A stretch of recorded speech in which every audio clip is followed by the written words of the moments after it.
Isaías 49, versos 15 e 16.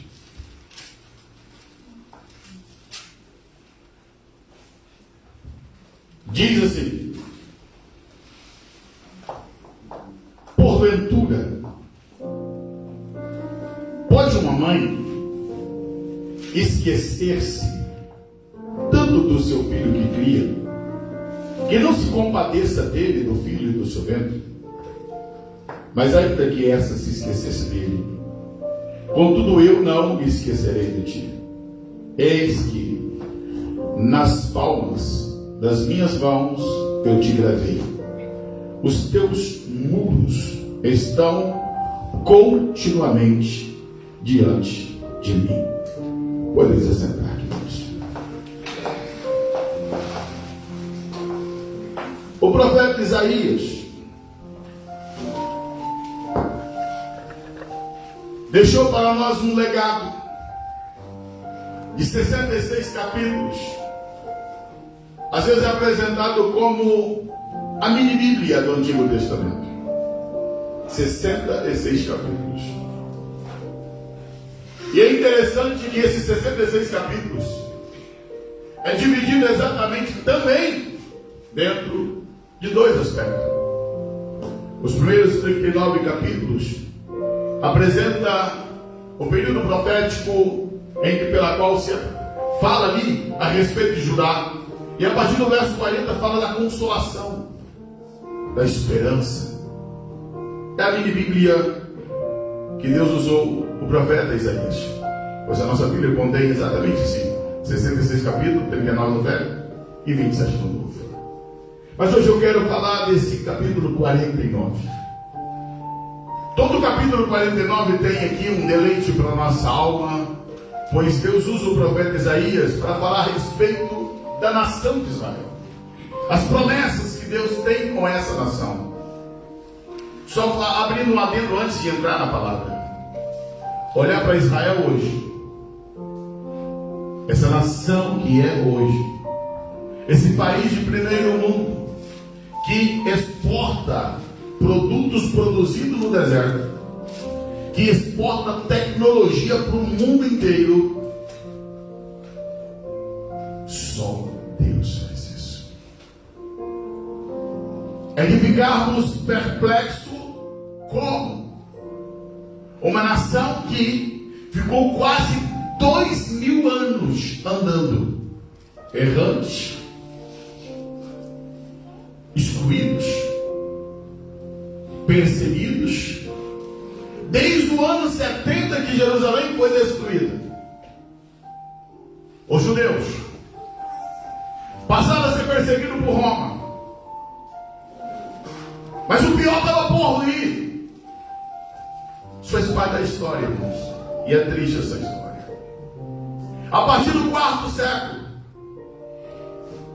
quando Constantino se converte e inicia-se o processo da igreja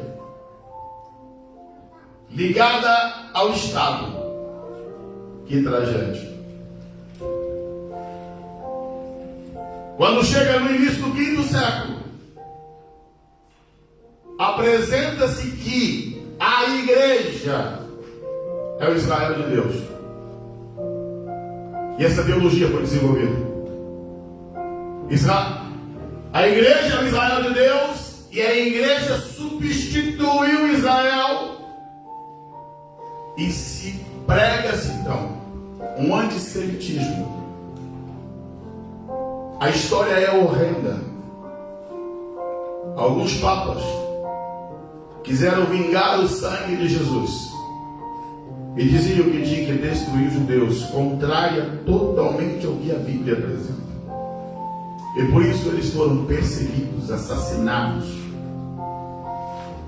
andaram errantes, perseguidos por nações, perseguidos por igrejas, até que na Segunda Guerra Mundial Hitler consegue eliminar 6 milhões de judeus.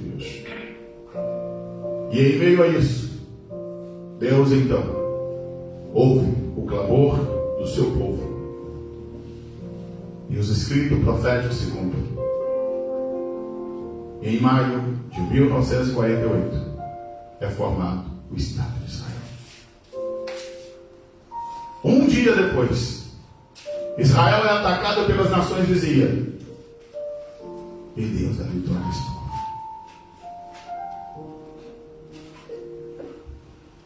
Quando, em 1967,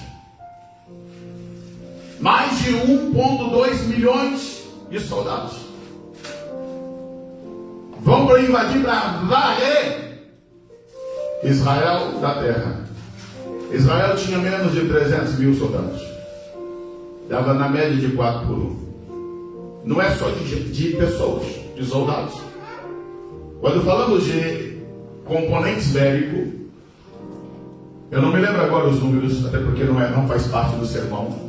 Apenas me lembrei que iria citar isso. Mas a proporção de tanques, os inimigos tinham pelo menos 10 por 1. A quantidade de aviões, 10 por 1.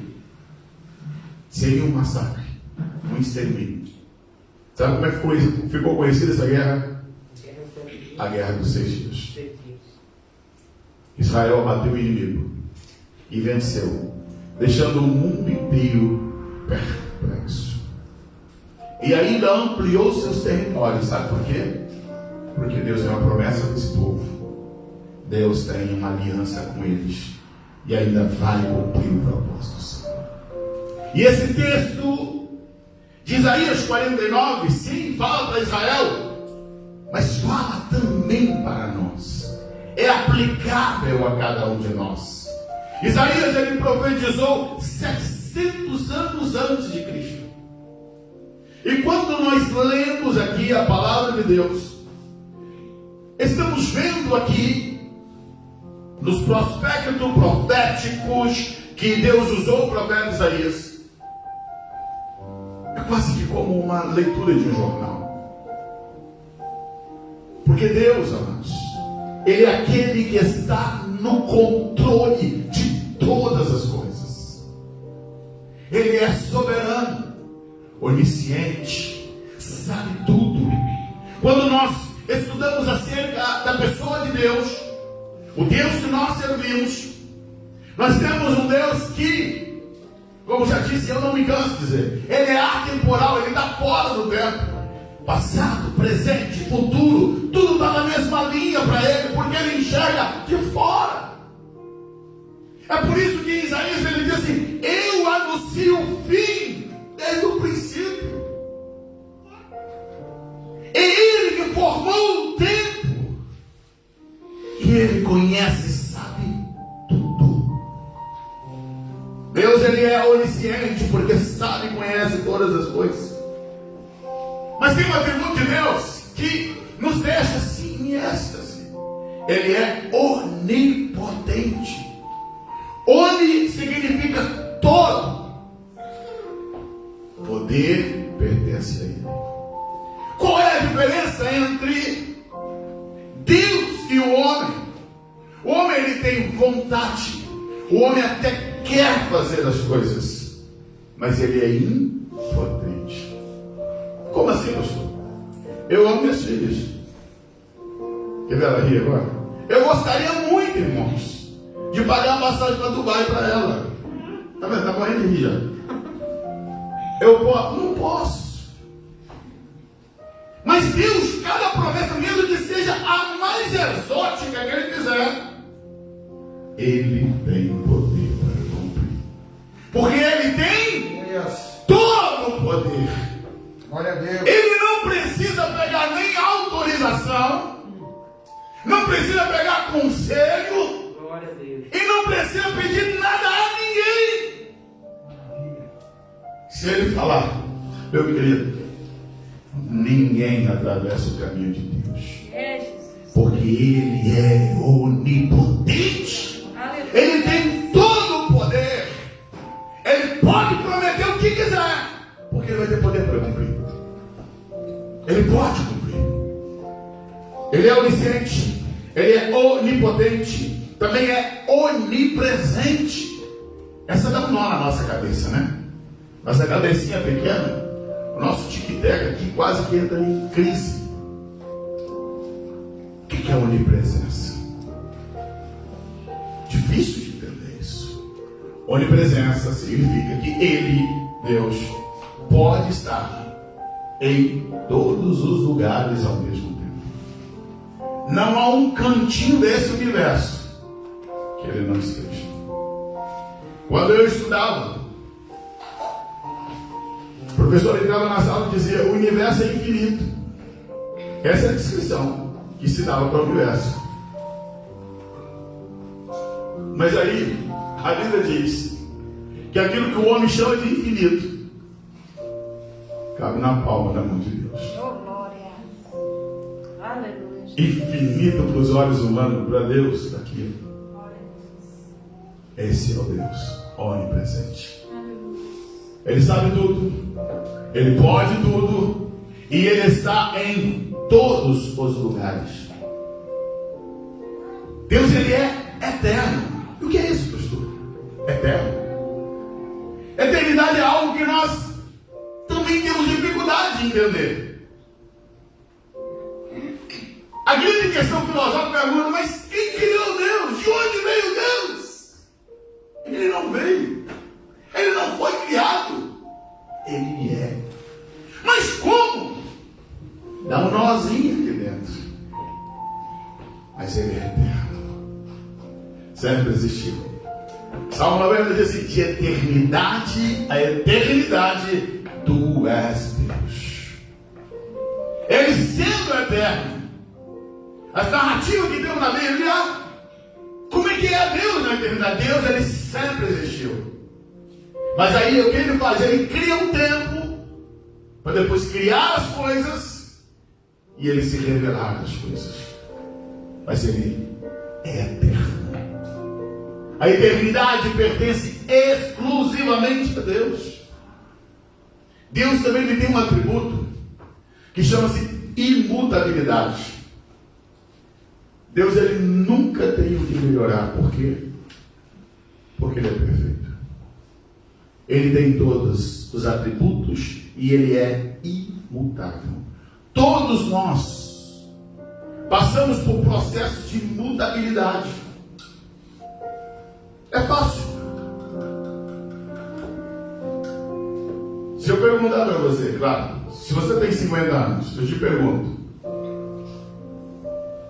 há 50 anos atrás, como é que você era? Um bebê. Quantas mutações foram feitas? Deixa eu falar de mim.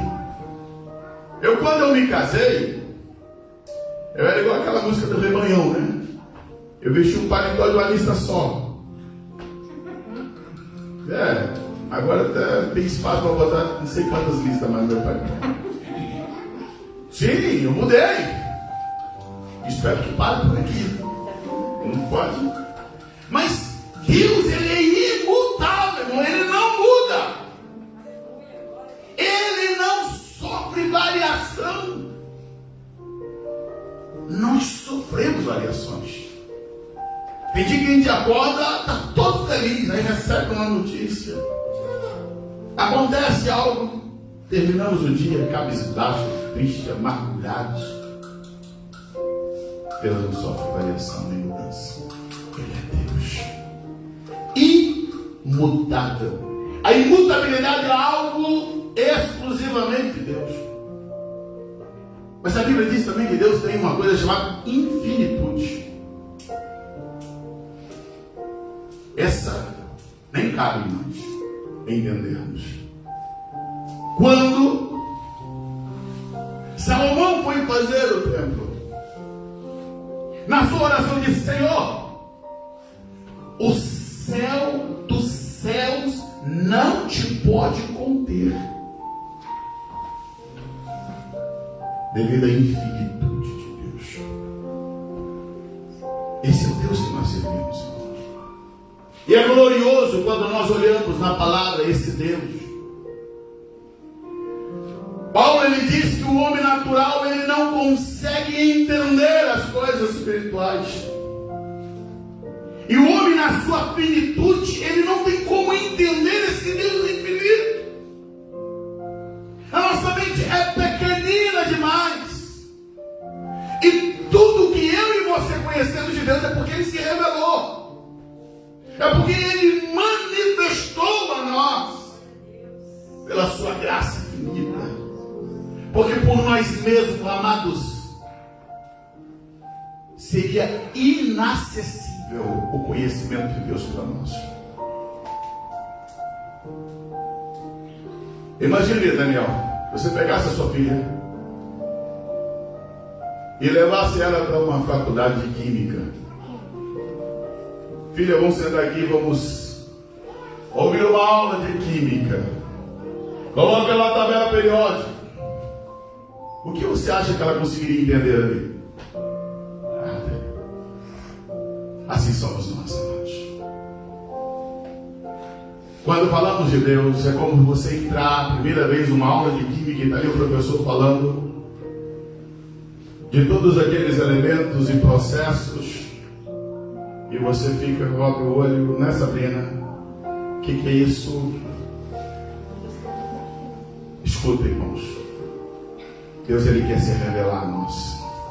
Deus quer que nós o conheçamos. É por isso que Oséias capítulo 6 diz assim: conheçamos e prossigamos em conhecer o Senhor. Deixa eu avançar aqui um pouquinho mais para conseguir explanar o texto. Existe uma linguagem teológica, eu preciso falar sobre isso para poder conseguir entender esse texto. Quando a Bíblia ela fala de mãos de Deus, da boca de Deus, dos braços de Deus, é uma linguagem chamada antropomórfica. O que significa isso? Deus, Ele é Espírito. E quando se faz uso dessa linguagem de mãos, pés, é para que eu e você consiga entender a respeito de Deus. Mas por ser Espírito não significa dizer que Ele tem. A linguagem que Deus utiliza é a maneira que Ele tem para que se torne compreensível para nós. É tanto amor da parte de Deus para conosco, é que Ele se revela de uma maneira tão linda, tão maravilhosa, é que mesmo nós não tendo condições de entendê-lo, ainda assim Ele se revela a nós. No capítulo 40 de Isaías, no verso 18, diz assim: a quem, pois, farei semelhante a Deus? Com que nós saberemos de compará-lo? Vou repetir: a quem, pois, farei semelhante a Deus? Ou com o que o comparareis? O que nós poderemos usar para comparar com Deus? Verso 25 diz assim: a quem, pois, me comparareis, para que eu lhe seja igual? Diz o Santo: não tem outro igual. É por isso que cantamos aqui: e outro igual não há, e outro igual não há, porque Ele é inigualável. Não há nenhum ser que se compara com Deus. O texto que eu li, no verso 16, tem uma promessa aqui: eis que nas palmas das minhas mãos eu te gravei. Isso é forte, irmãos. Eu confesso que meu coração enche de júbilo, de gozo, de pensar que Deus, Ele teve esse cuidado de deixar registrada essa palavra, dizendo que nas palmas da mão dele, Ele escreveu o meu nome. Meu nome está gravado lá. Glória a Jesus. Nas palmas da mão do Senhor. E eu fico assim a imaginar. Lembra do que eu falei sobre Deus? Onisciente, onipotente, onipresente. E por que ele diz isso? Escuta. Eu e você, seres humanos, nós estamos propícios a esquecer. Quantas coisas que nós deixamos para depois? Pois faço, depois eu ligo. Com os irmãos, então, às vezes eu preciso falar com o irmão, não ligo na hora. Vou lembrar um dia, 2 depois. Precisava ter ligado para aquele irmão, precisava ter mandado a mensagem. Porque nós somos falíveis e nos esquecemos. Deus nunca teve amnésia. Deus jamais sofrerá de amnésia, porque Ele jamais esquece. Deus não se envelhece, irmãos. Nós não. À medida que a idade vai chegando, começa a esquecer algumas coisas e epa. Sim. Chegamos ao ponto que quando a gente vai para o supermercado tem que fazer uma lista.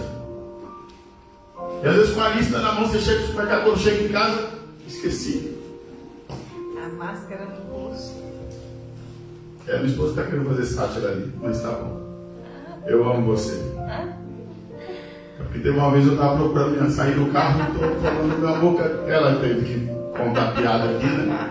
E eu estou, querida, como é que eu vou entrar no supermercado? Cadê minha máscara? Ela aqui na minha cara. Eu procuro dentro do bolso e tal, ela fala, está no seu rosto. Só estava abaixado. Obrigado. Mas Deus não envelhece. Então Ele jamais esquece. Escuta uma coisa. Deus, Ele não precisa catalogar nada. Deus não precisa de livros. Deus não precisa escrever. E por que a Bíblia diz que tem livros? Por que a Bíblia vai dizer que nós estamos escritos na palma das mãos de Deus? Não é para Deus esquecer. É para que nós, quando lermos isso, nos sentimos seguros. Glória a Deus, aleluia. Porque nós usamos por referência aquilo que nós somos. Porque como nós temos tendência de esquecer, nós pensamos que Deus esquece. Aí Deus fala conosco, Ele não se preocupe. Eu já escrevi o teu nome. Teu nome está na palma das minhas mãos. Pode dormir em paz. Pode descansar em paz. Obrigada, Jesus. Deus não precisa, irmãos, de nenhum arquivo. Glória a Deus. Eu estou pregando para vocês aqui, mas eu tenho as minhas anotações. Dá branco tem hora na minha cabeça. Eu estou falando daqui a pouco, já perdi o meu fio da meada, por isso uso anotações. E desde o início do meu ministério, reconheço que minha mente tem hora que falha. Deus não precisa de anotações. Nenhuma. Porque Ele jamais se esquece. Glória a Jesus. Quando eu olho para a Bíblia, eu vejo que sublimidade de Deus. Vou te dar um dever de casa. Assim que tiver a oportunidade, vai no livro de Jó. Leia do capítulo 38 de Jó até o 42. Que aula! Que aula que Deus dá para Jó. Eu fico extasiado quando vejo Deus falando com Jó ali, a grandiosidade de revelação que Deus faz nesse livro para Jó. A ponte no final, no capítulo 42, Jó diz assim: estou envergonhado, falei do que não sabia, perdão Deus, me atrevi, fui muito atrevido, falei do que tinha nem noção, me perdoa Senhor.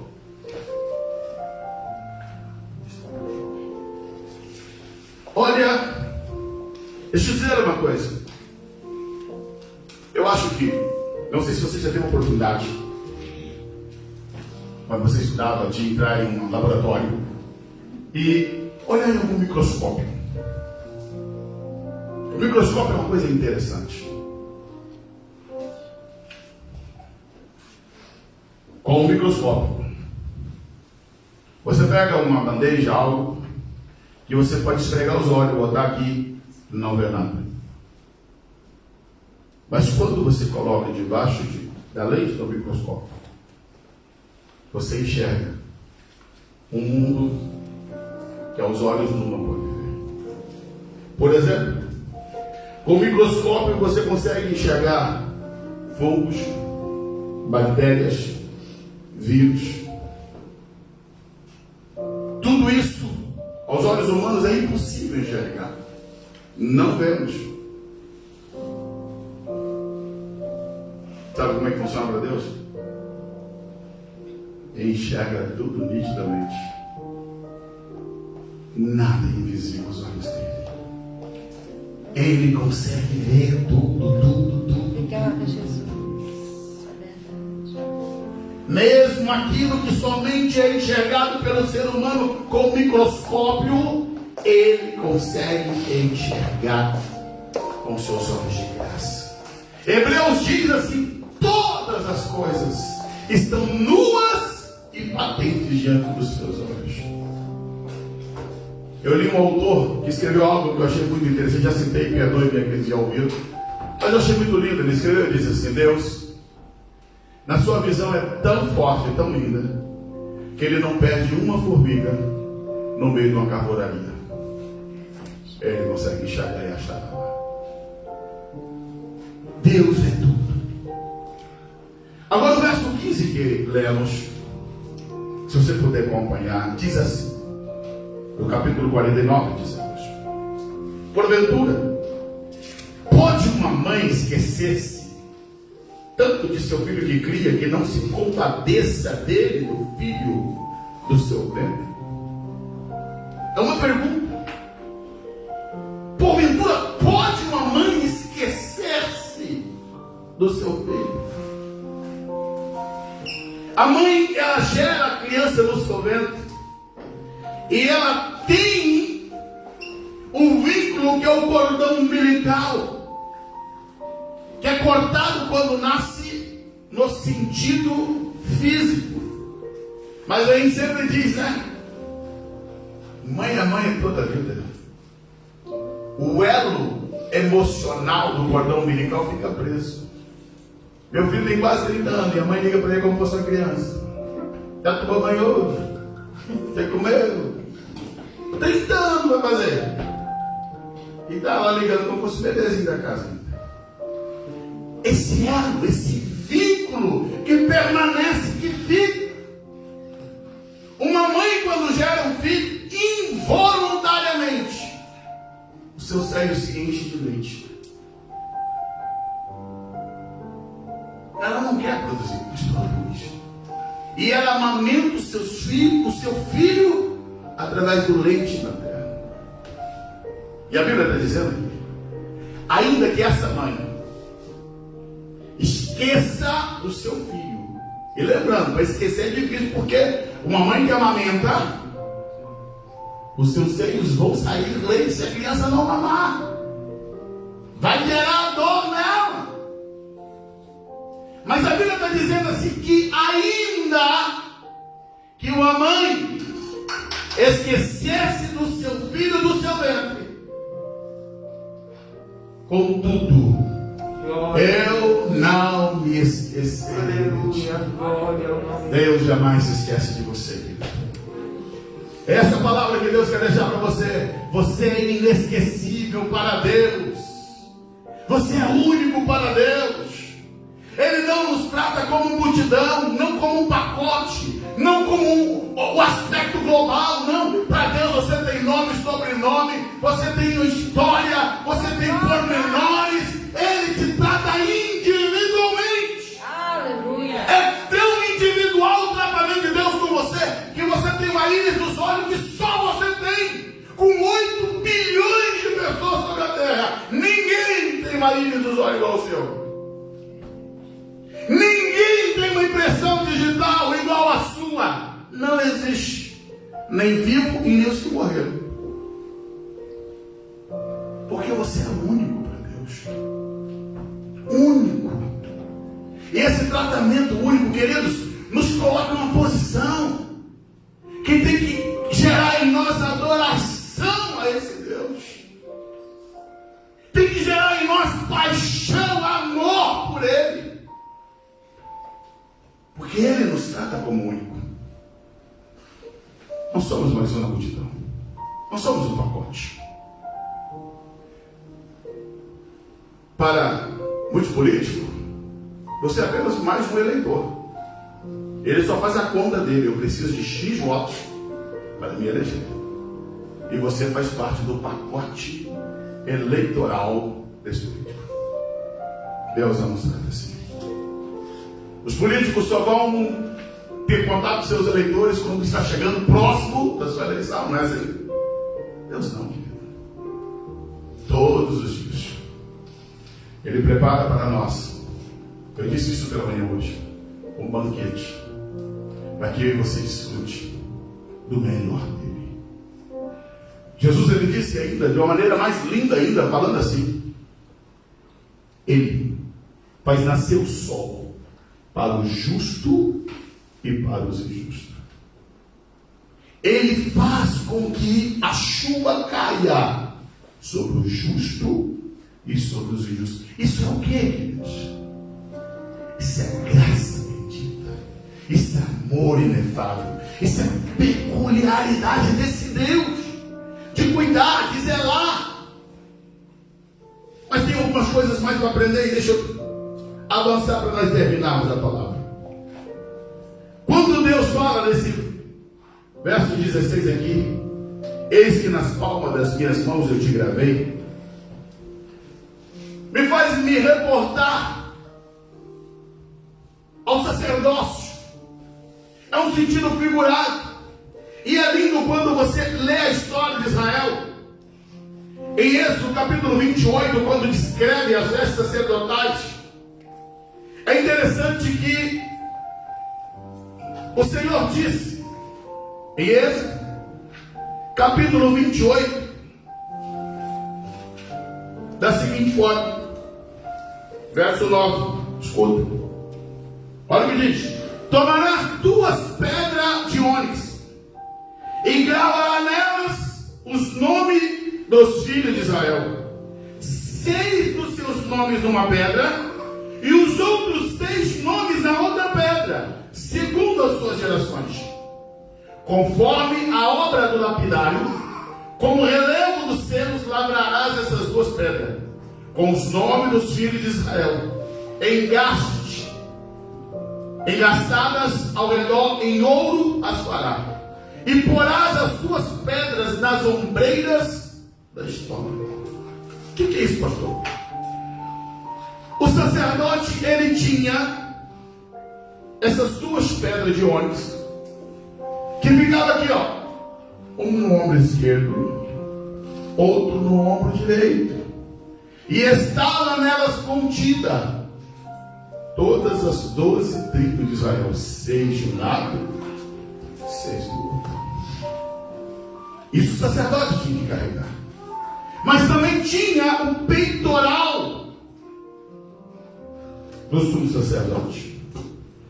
No capítulo 28, no verso 15, diz assim: olha, e farás também o peitoral do juízo, de obra esmerada, conforme a obra de estola e a farás. E aqui ele vem descrevendo, né, a partir do verso 17, uma ordem de pedras preciosas.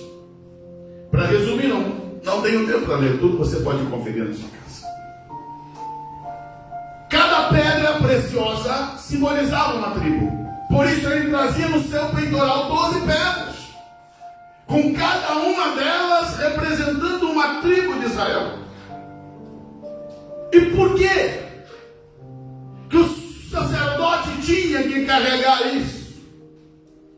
É para que ele jamais esquecesse da intercessão que ele tinha que fazer pelo povo de Israel. O sumo sacerdote, ao entrar diante de Deus, lá estava no seu peito as 12 tribos. Havia tribos que tinham uma proporção numérica, demográfica muito grande, mas tinha tribos pequenas, como a tribo de Benjamim.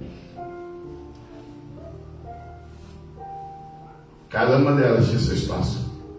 Sabe por quê?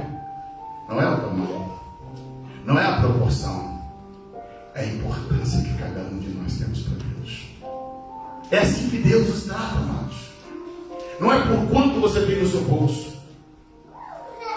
Não é pelo diploma que você adquiriu. Não é pelo carro que você dirige. Não é pela casa que você dorme. Não. Ele te avalia por aquilo que tu és. Imagem e semelhança dele. Comprado com precioso sangue do nosso Senhor Jesus Cristo.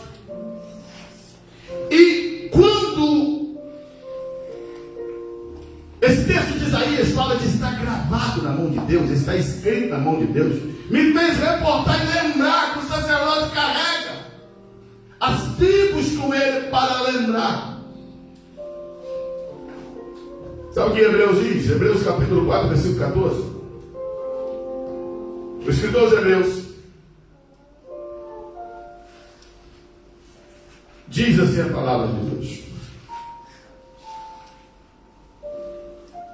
visto que temos um grande sumo sacerdote, Jesus, Filho de Deus, que penetrou nos céus, retenhamos firmemente a nossa confissão, porque não temos um sumo sacerdote que não possa compadecer-se das nossas fraquezas, porém, como um que, como nós, em tudo foi tentado, mas sem pecado, cheguemos, pois, com confiança ao trono da graça, para que possamos alcançar misericórdia e achar graça, a fim de sermos ajudados em tempo oportuno. É maravilhoso eu, quando olhar para esse texto que apresenta Jesus como nosso sumo sacerdote. E aí eu te digo, ele não precisa de peitoral. Ele não precisa das pedras de ônix, porque ele também é Deus. O Jesus, que morreu por mim e por você, é a segunda pessoa da Trindade. Ele se tornou um homem, veio à terra, viveu entre nós, morreu a nossa morte, ressuscitou, está de junto ao Pai, irá buscar-nos para ir morar com Ele eternamente. Deus Pai afirmou para Israel: eu vos tenho gravado nas palmas das minhas mãos.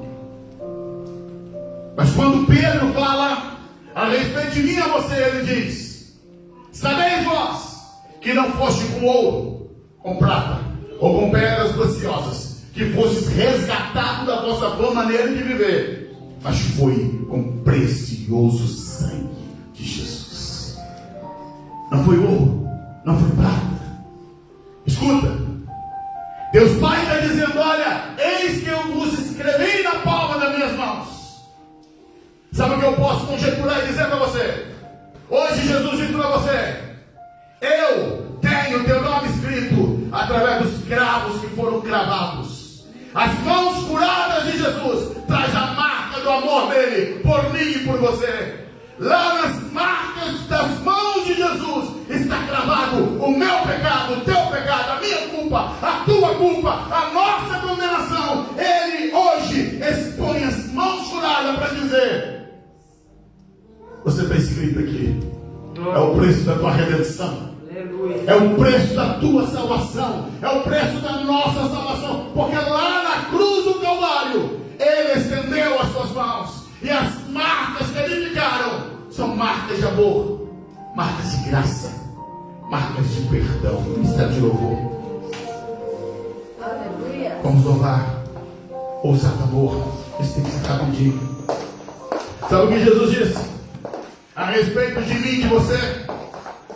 As portas do inferno não prevalecerão contra a minha igreja. Por que não vai prevalecer? Porque a igreja tem dono. As suas mãos furadas é a marca que foi pago um preço. Ele diz que aqueles que estão nas minhas mãos, ninguém arrebatará das minhas mãos. Ninguém pode te arrebatar das mãos de Deus. Só se você resolver sair. Mas Ele não te solta, Ele não te larga. As mãos dele potentes estão nos segurando, nos protegendo. É por isso que quando Tomé, depois daquela maneira esdrúxula que ele disse: eu só creio se colocar a mão Uma semana depois, quando ele encontra-se com Jesus, Jesus diz para ele: ei, Tomé, pega teu dedo, coloca aqui, Tomé. E que ele olha para as mãos de Jesus com a marca, ele não precisa colocar dedo.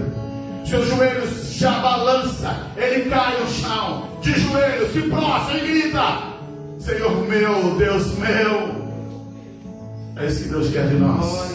Quando tu olhares para as mãos de Jesus, tem uma marca, teu nome está escrito lá, com os cravos da cruz de Cristo. Antes de eu falar, tu cantavas sobre mim.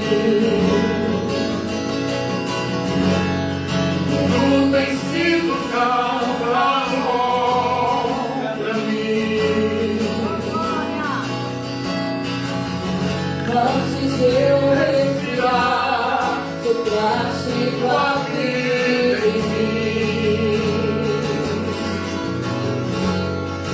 Tu tens sido calma para mim. Oh, impressionante, infinito, ousado amor de Deus.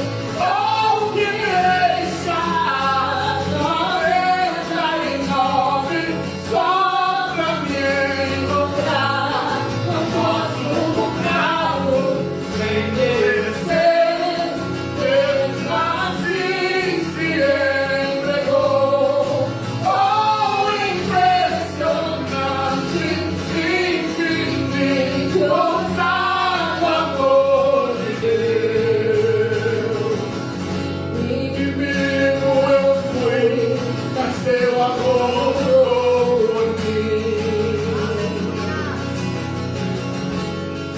Tu tens sido tão bom pra mim. Eu não tinha valor, mas tudo pagou por mim. Tu tens sido tão bom pra mim. Oh, impressionante, infinito, ousado amor de Deus. Oh, que deixa 99 só pra me encontrar. Não posso comprá-lo, nem merecer. Mesmo assim se entregou. Oh, impressionante, infinito, ousado amor de Deus, tantos para a sombra, escala a montanha pra me encontrar. Sempre uma muralha destrói as mentiras pra me encontrar. Tantos para a sombra, escala a montanha pra me encontrar. Ser uma muralha destrói as mentiras pra me encontrar. Impressionante, infinito, amor de Deus. Feche seus olhos. Oh, que deixa Os olhos fechados, olhando ao Senhor, eu quero perguntar: se por acaso entrou alguém aqui que ainda não entregou a tua vida para Cristo, que não entregou a tua vida ainda para Jesus, eu quero dizer para você que esse Deus que nós pregamos aqui agora está de braços abertos, dizendo: vem filho, vem filha, deixa eu te abraçar, deixa eu escrever teu nome na palma das minhas mãos, colocar teu nome no livro da vida, para que tu vivas eternamente comigo. Tem alguém que está desviado do Evangelho, ou que ainda não entregou a vida para Jesus? Hoje Deus está te chamando. As portas estão abertas, escancaradas. O Pai escancarou as portas do reino para você, e hoje Ele está te chamando. Vem, deixa eu cuidar de você.